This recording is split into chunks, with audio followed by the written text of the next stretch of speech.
আসসালামু আলাইকুম ভিউয়ার্স, আজ আমি আপনাদের সাথে শেয়ার করব কাতলা মাছের মাথা দিয়ে লাউয়ের রেসিপি। প্রথমে আমি মাছের মাথাটা ভেজে নেব।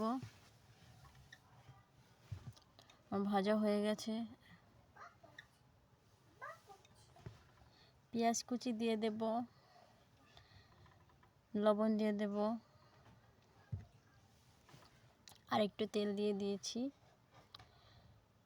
এখন আদা বাটা রসুন বাটা দিয়ে ভালো করে ভেজে নেব। ভালো করে মশলাটা ভাজতে হবে, না হলে গন্ধ করবে। এখন হলুদের গুঁড়ো দিয়ে দেব, মরিচের গুঁড়ো দিয়ে দিয়েছি, ধনিয়ার গুঁড়োও দিয়েছি। এখন ভালো করে নেড়ে কষিয়ে নেব। কষানো হয়ে গেলে আমি লাউ দিয়ে কষিয়ে নিয়েছি। এখন ঢাকনা দিয়ে দিয়েছিলাম।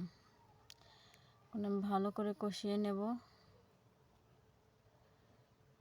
পানি দিয়ে দেব।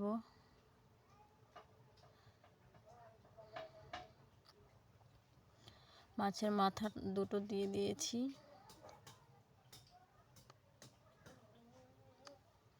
ঢাকনা দিয়ে আবার ভালো করে সিদ্ধ করে নিয়েছি।